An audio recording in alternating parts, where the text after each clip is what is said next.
आपण पाहतात महाराष्ट्र माझा. पाहूया दिवसभरातील घडामोडी बातम्या फास्टमध्ये.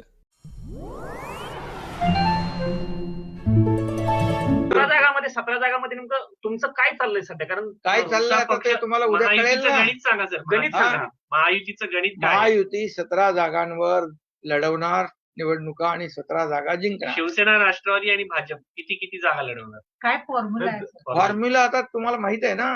फॉर्म्युला कालच मुख्यमंत्री महोदयांनी आपल्याशी मीडियावर बाईट देताना सांगितलेलं आहे. त्यामुळे जागा वाटप सन्मानाने होईल. महायुतीमध्ये कुठलेही मतभेद नाहीत आणि महायुती एकजुटीने 17 जागा लढवेल आणि 17 जिंकेल हा विश्वास सन्मानानं जागा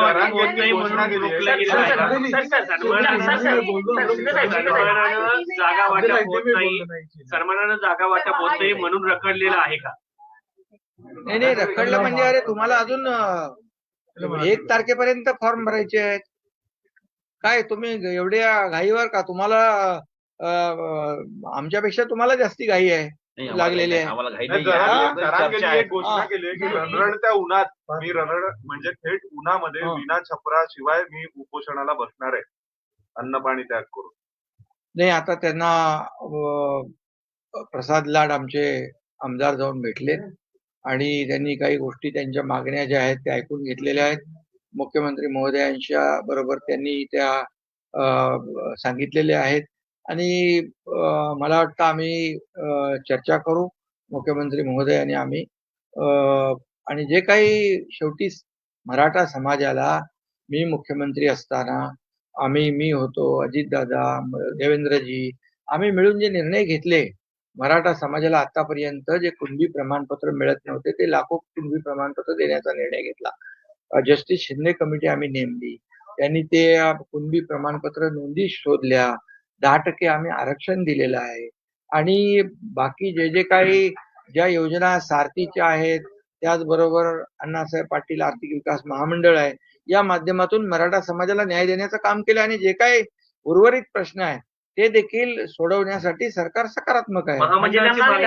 म्हणजे त्यांना उपोषण करण्याची गरज पडणार नाही पडू नये अशीच सरकारची भूमिका आहे. मराठा कुणबी महामंडळाची देखील त्यांनी मागणी केलेली आहे. ठीक आहे, त्याच्यावर आता मुख्यमंत्री आणि आम्ही चर्चा करू. मुख्यमंत्र्यांनी पंतप्रधान नरेंद्र मोदी यांची या सगळ्याला जोडूनच की आता आसाममध्ये म्हणजे समान नागरी कायदा लागू केला गेला. एक तिसरं राज्य ठरलंय देशातलं समान नागरी कायदा लागू करणार. महाराष्ट्राने पण पुढाकार घ्यावा यासाठी असं वाटतं? खरं म्हणजे हा विषय काल तुम्ही मला वाटतं प्रश्न विचारला होता. मी सर्वप्रथम आसामचे मुख्यमंत्री हेमंत बिस्वा शर्मा यांचं मी अभिनंदन करतो.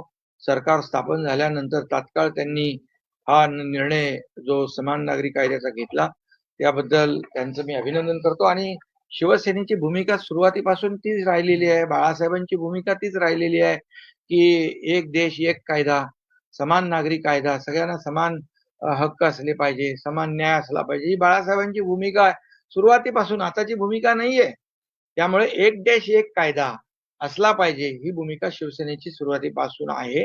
त्याचबरोबर या देशाचे प्रधानमंत्री नरेंद्र मोदीजी यांनी देखील अनेक वेळा उल्लेख केलेला आहे एका देशात 2 कायदे कसे काय असू शकतात आणि त्यामुळे मला वाटतं आमची भूमिका जी आहे ही सकारात्मक आहे, स्पष्ट भूमिका आहे, समान नागरी कायदा च्या बाजूची आहे आणि यामध्ये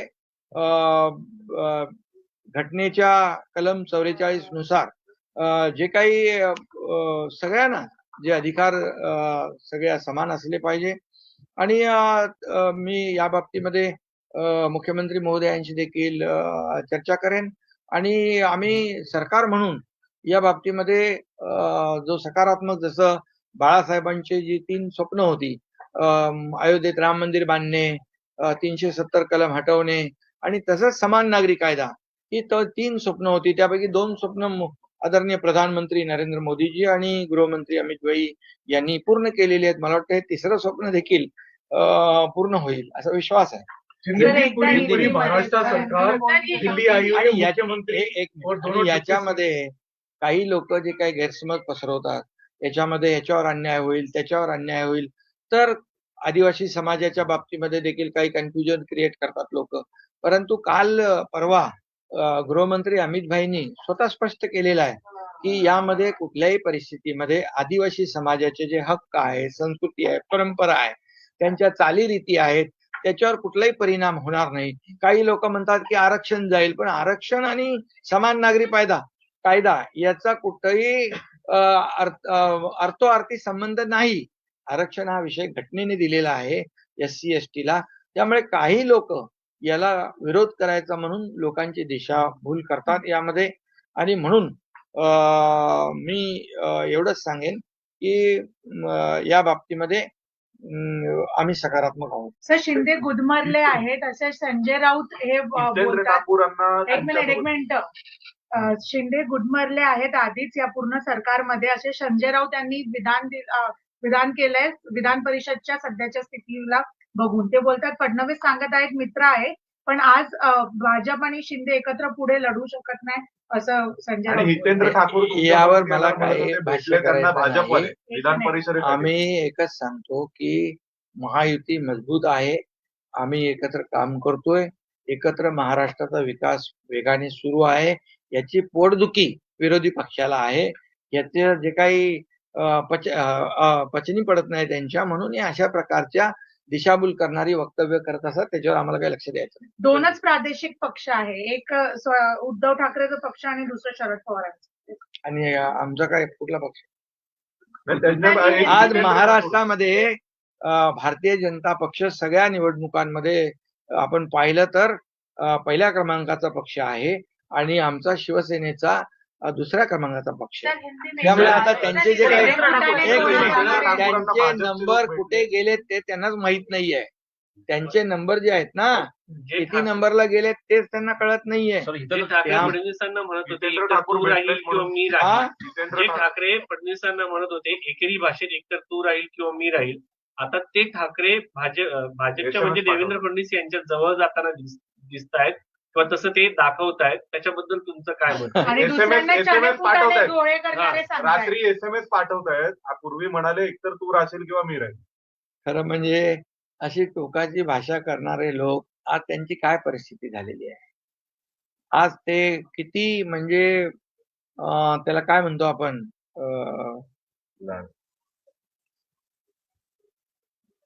मी तो शब्द वापरू इच्छित नाही, परंतु अशा प्रकारचं वक्तव्य करून त्यांची परिस्थिती जी आहे ती त्यांनी महाराष्ट्राच्या जनतेला दिसलेली आहे. त्यांची हा जो केविलवाना प्रयत्न आहे, खरं म्हणजे ज्यांनी अगदी टोकाची भाषा वापरली ते आता त्यांचं बदललेलं रूप पाहून त्यांची केविलवाणी परिस्थिती जी आहे ती महाराष्ट्राच्या समोर आलेली आहे आणि याला जबाबदार तेच आहे. काय हिंदीमध्ये एकनाथ शिंदे जी, क्या महाराष्ट्र में महायुति मजबूत होने जा रही है, वहां उसको और भी साथी मिल रहे हैं, एनसीपी का एक गुट भी आपके पास आ रहा है, या आदित्य ठाकरे के जो देवेंद्र फडणवीस से जो मुलाकात हुई है, बातचीत हुई है, तो इसका क्या मतलब है सर? किसका? आदित्य ठाकरे जी की देवेंद्र फडणवीस से बात भी हुई है, मुलाकात भी हुई है. वो लेकिन देवेंद्र जी ने, मुख्यमंत्री जी ने कल अपने बाइट में स्पष्ट किया है उस बारे में. तो मैं इतना ही कहता हूं कि हमारी महायुति जो है, शिवसेना, भारतीय जनता पार्टी और अजित पवार जी की राष्ट्रवादी, ये तीनों पार्टी मजबूती से महायुति आगे बढ़ रही है. और महायुति का गठबंधन जो है, हमारा एजेंडा क्या है? महाराष्ट्र का डेवलपमेंट है. और जो महाराष्ट्र जिस तेजी से डेवलप हो रहा है, आगे बढ़ रहा है, ये देखकर कई लोगों को पेट में दर्द हो रहा है और वो ऐसी उल्टी पुल्टी बातें अफवाहें फैलाते हैं. उन पर हमें ध्यान देने का नहीं. हम महायुति गठबंधन मजबूती से आगे बढ़ रहे हैं. विधान परिषद के जो चुनाव है, विधान परिषद विधान परिषद के महाराष्ट्र में भी यूनिफॉर्म आसाम में यूसीसी लग गया है. मैं पहले तो आसाम के मुख्यमंत्री हेमंत बिस्वा शर्मा जी का अभिनंदन करता हूं. जैसे ही उनकी नई सरकार बनी तो उन्होंने तुरंत ये यूसीसी लागू करने का फैसला किया है. और मैं ये कहूंगा कि हमारी बाला साहब ठाकरे जी की भूमिका, हमारी शिवसेना की भूमिका शुरू से यही रही है कि समान नागरिक कानून होना चाहिए, एक देश में एक कानून होना चाहिए। और ये भूमिका जो है हमारी शिवसेना की पहले से रही है। एक देश में एक कानून, सभी लोगों को समान न्याय मिलना चाहिए। और आदरणीय देश के प्रधानमंत्री मोदी जी ने भी कहा है, एक देश में दो कानून कैसे हो सकते हैं। और इसीलिए हमारी भूमिका जो स्पष्ट है कि सभी लोगों को न्याय मिले, महिलाओं को न्याय मिले, सभी लोगों, इसमें तो महिलाओं को बड़ा न्याय मिलने वाला है, इसमें समान नागरिक कानून यूसीसी में।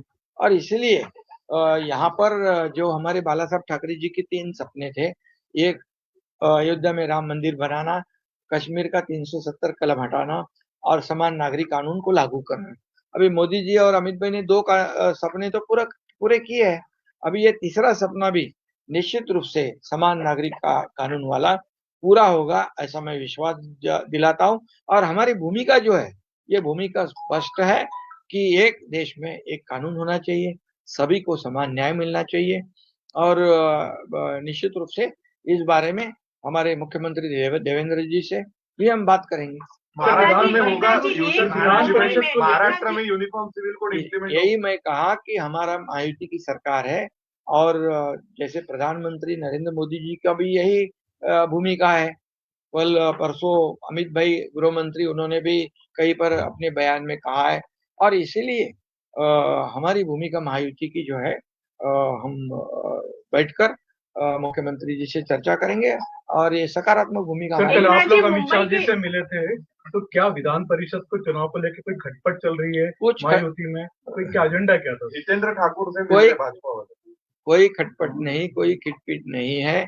महायुति का विधान परिषद का चुनाव 17 जगह पर महायुति लड़ेगी और 17 जगह पर महायुति जीतेगी। एकनाथ जी, मुंबई का एक एक्सक्लूसिव क्लब है ब्रिज कैंडी क्लब। इसमें सामने आया है कि बहुत ही रेसिस्ट पॉलिसी इसकी है, अगर आप यूरोपियन पासपोर्ट होल्डर है तभी आपको एंट्री मिलती है। इसमें जरूर साहब ने भी एक बार रिएक्शन किया था कि उन्हें भी बाहर फेंक दिया गया था। ब्रिज कैंडी क्लब है ये बेसिकली मुंबई का, बहुत एक्सक्लूसिव क्लब है, जैसे जिमखाना क्लब है ऐसी वहाँ का बहुत एक्सक्लूसिव क्लब है। वहाँ पर आपको मेंबरशिप तभी मिलती है जब आप यूरोपियन पासपोर्ट होल्डर होते हो। तो इसके खिलाफ लोगों में बहुत रोष है कि ये रेसिस्ट पॉलिसी है, क्या इस पर भी सरकार कुछ एक्शन लेगी? बिल्कुल एक्शन लेगी। अगर ऐसा अगर वो करते हैं तो उसकी जानकारी ली जाएगी। और हमारे मुंबई में ये क्लब है तो इसका फायदा मुंबई वासियों को होना चाहिए। सर, महाराष्ट्र मांसाहारी आहे आणि मांसाहारच होणार आहे असं राऊत बोलतायत की इतके रेडे कापून ही सरकार जी आहे बळी देऊन सरकार आली आहे, तर इथे मांसाहारच कंटिन्यू होणार आहे वडापाव कुठे होणार आहे? महाराष्ट्रात. त्यांना जाऊ दे, आता त्यांच्याबद्दल मला काही चर्चा करायची नाही, सोडून द्या. मुख्यमंत्र्यांनी पंतप्रधानांची पंतप्रधानांनी बाहेर घेतली. घेतली, मुख्यमंत्र्यांनी कसं पाहताय तुम्ही? महाराष्ट्राचे मुख्यमंत्री देशाचे प्रधानमंत्री यांना भेटले तर ह्याच्यामध्ये तुम्ही कसं पाहताय म्हणजे काय? जे काही विषय असतील त्याच्या बाबतीत, महाराष्ट्राच्या विषयांच्या बाबतीमध्ये चर्चा करणं मुख्यमंत्र्यांचं काम आहे आणि प्रधानमंत्री महोदय नेहमी महाराष्ट्राच्या पाठीशी उभं राहिलेले आहेत. एकनाथ जी, कर्नाटक धन्यवाद, थैंक यू, बहुत बहुत धन्यवाद। कर्नाटका की डेवलपमेंट को कैसे देख रहे हैं? सिद्धारमैया जी ने रेजिग्नेशन दे दिया है, वो गवर्नर हाउस जाएंगे, आपको लगता है स्मूथ ट्रांजिशन रहेगा? देखिए, कर्नाटका उनका के वो लोग- अंदरूनी पक्ष का, पार्टी का मामला है और वो पार्टी का मामला होने की वजह से उन्होंने तय किया होगा और उसके मुताबिक होता होगा। ठीक है ठीक है, थैंक यू. धन्यवाद। आपण पुढे बसू सर.